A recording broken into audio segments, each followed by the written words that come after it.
শুনছ, আর তো কিছুদিন পর আমাদের এইচএসসি পরীক্ষা। প্রস্তুতি কেমন চলছে? হ্যাঁ, একটু টেনশন লাগছে। চেষ্টা করছি ভালোভাবে প্রস্তুতি নিতে। তোমার কেমন চলছে? আমারও একই অবস্থা। কিছু সাবজেক্ট ভালো হয়েছে, কিন্তু ম্যাথ আর ইংরেজি নিয়ে একটু ভয় আছে।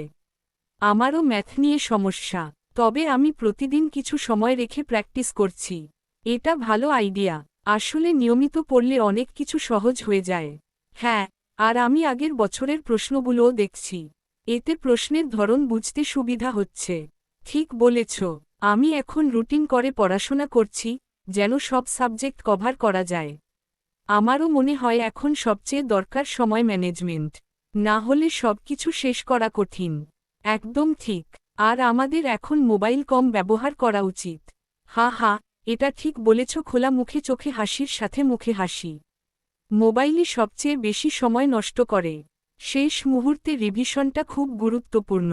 না হলে অনেক কিছু ভুলে যেতে পারি। হ্যাঁ, আমি প্রতিদিন একটু করে রিভিশন দিচ্ছি। এতে আত্মবিশ্বাস বাড়ে। আমাদের উচিত পজিটিভ থাকা এবং আত্মবিশ্বাস ধরে রাখা। একদম ঠিক। ইনশাআল্লাহ আমরা ভালো রেজাল্ট করব। ইনশাআল্লাহ। চল, আমরা মন দিয়ে পড়াশোনা করি।